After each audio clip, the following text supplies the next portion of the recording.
በዚህ ዘመን በሰው ልጅ ታሪክ ታይቶ በማይታወቅ ፍጥነት ማህበራዊ ሚዲያዎች ፌስቡክ፣ ቲክቶክ፣ ኢንስታግራም፣ ዩቲዩብ እና ቴሌግራም የዕለት ተዕለት ህይወታችንን ሙሉ በሙሉ ተቆጣጥሮታል።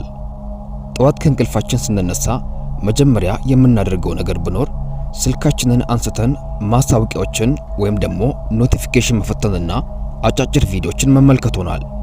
ይህ ድርጊት ብዙዎቻችን ዘንድ እንደ ተራ የመዝናኛ ልማድ ቢታይም ከጀርባው ግን በቢሊዮን የሚቆጠሩ ሰዎችን አእምሮ የአስተሳሰብ መዋቅርና ስሜታዊ ጤናን እየቀረጸና እየለወጠ ያለ እጅግ ረቂቅ የቴክኖሎጂ ሴራ ነው።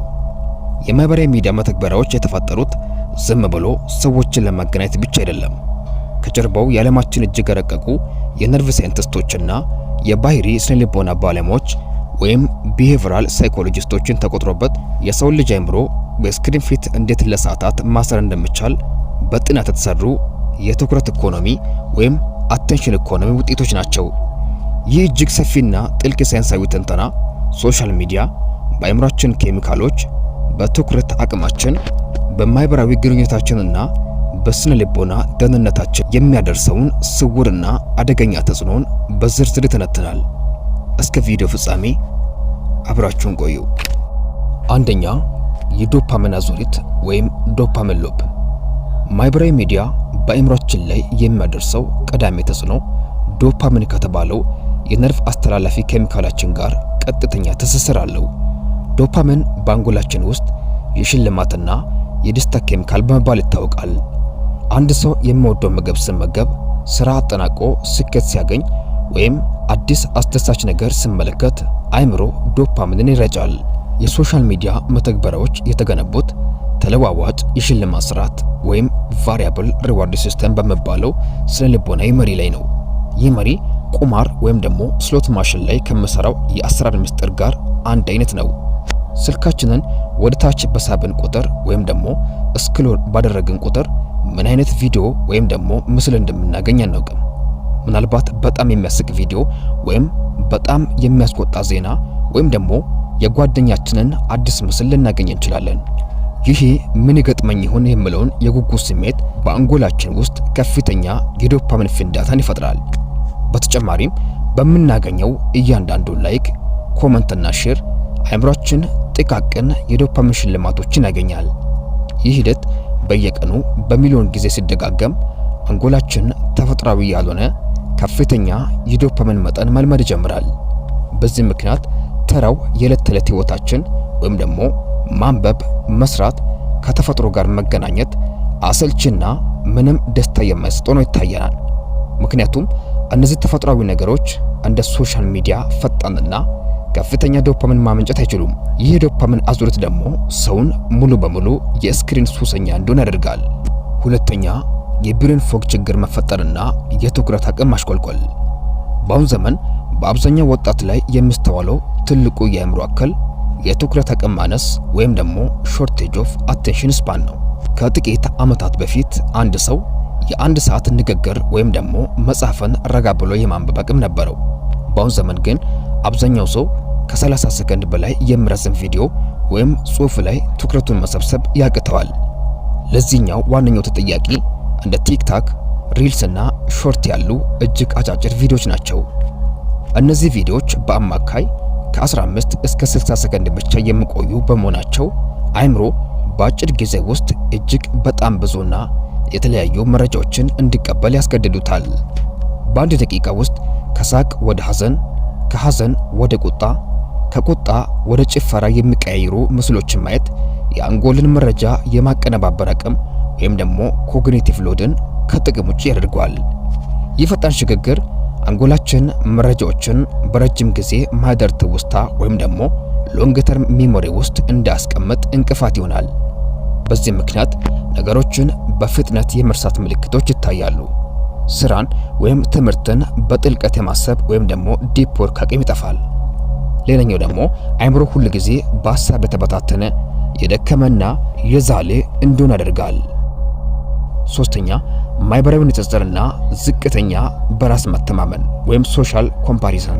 ማህበራዊ ሚዲያዎች ሰዎች የህይወታቸውን ምርጥ የተመረጠና የተስተካከለ ክፍል ብቻ የሚያሳዩበት ወይም ሃይላይት ሪል መድረክ ነው።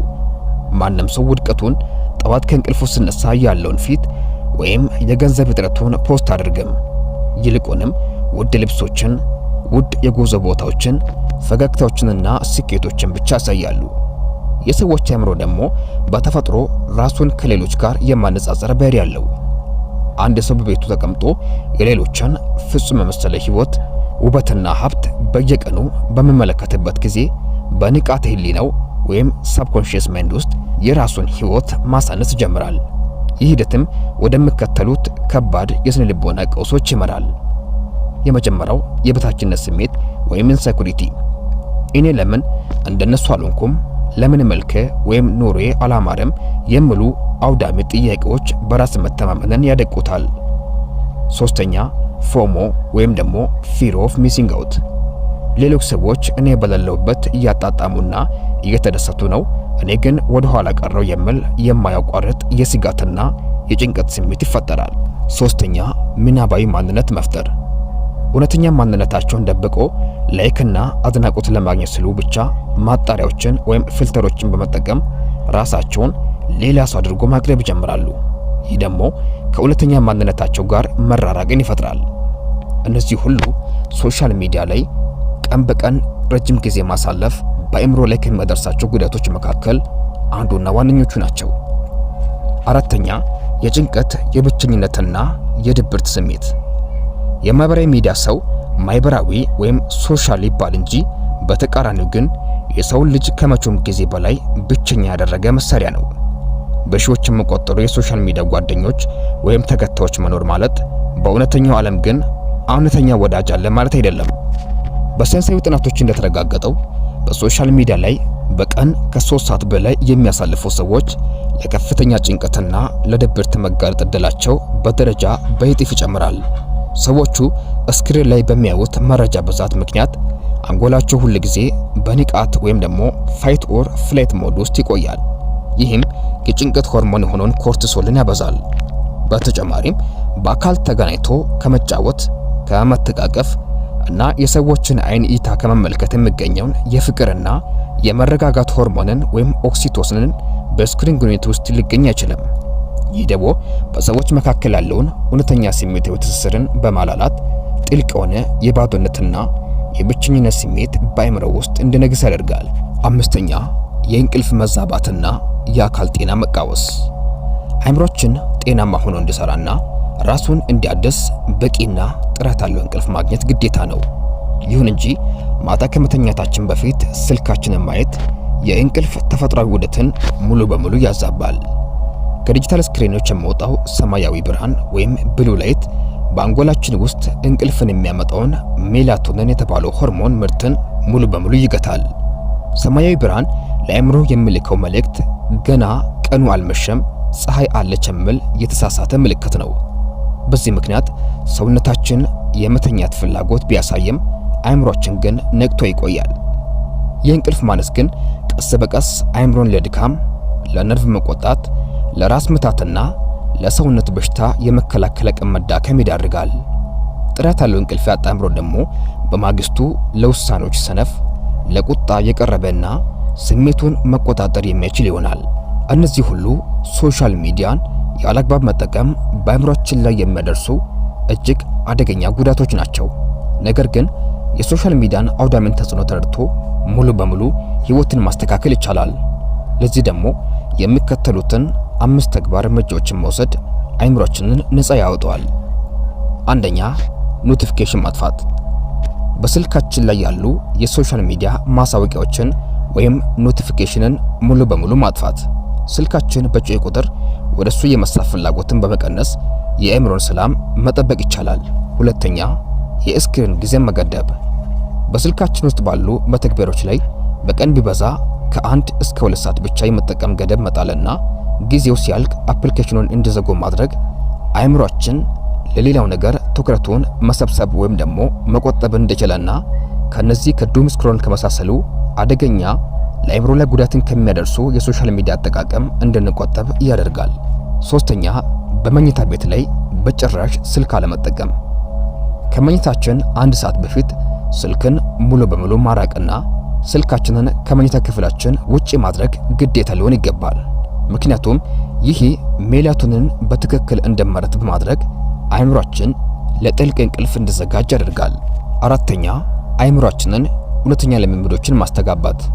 በሶሻል ሚዲያ ከምናሳልፈው ጊዜ ላይ በመቀነስ መጽሐፍትን ማንበብ፣ ስፖርት መስራት፣ አዳዲስ ክህሎቶችን መማርና ከቤተሰብ ጋር እንዲሁም ከጓደኞች ጋር ጊዜ ማሳለፍ አእምሯችን ከሶሻል ሚዲያ ሱስ እንዲላቀቅና ጤናማ እንዲሆን ያደርጋል። ማህበራዊ ሚዲያ ጠቃሚ የመረጃና የመገናኛ መሳሪያ ሊሆን ቢችልም በአጠቃቀማችን ላይ ንቃት ከሌለን ግን አእምሯችንን፣ ጊዜያችንንና ስነ ልቦናችንን የሚሰርቅ ስውር ወጥመድ ነው። ስልካችን እኛን እንዲቆጣጠረን ከመፍቀድ ይልቅ እኛ ስልካችንን በንቃት መቆጣጠር ስንጀምር የአእምሯችንን ሙሉ አቅም፣ ፈጠራና ውስጣዊ ሰላምን መመለስ እንችላለን። የህይወት እውነተኛ ውበት ያለው ከስክሪኑ ጀርባ ሳይሆን በእውነተኛው ዓለም ላይ ነው። የተከበራችሁና የተወደዳችሁ ክቡራን ተመልካቾቻችን ከዛሬ ቪዲዮ ብዙ እንደተማራችሁ ተስፋ እናደርጋለን። በዛሬ ቪዲዮ ላይ ሐሳብ አስተያየት ካላችሁ በኮመንት ሳጥን ላይ አስቀምጡልኝ። በተረፈ ሌላ ጊዜ በሌላ ቪዲዮ እስክንገናኝ ሰላማችሁ ይብዛልኝ።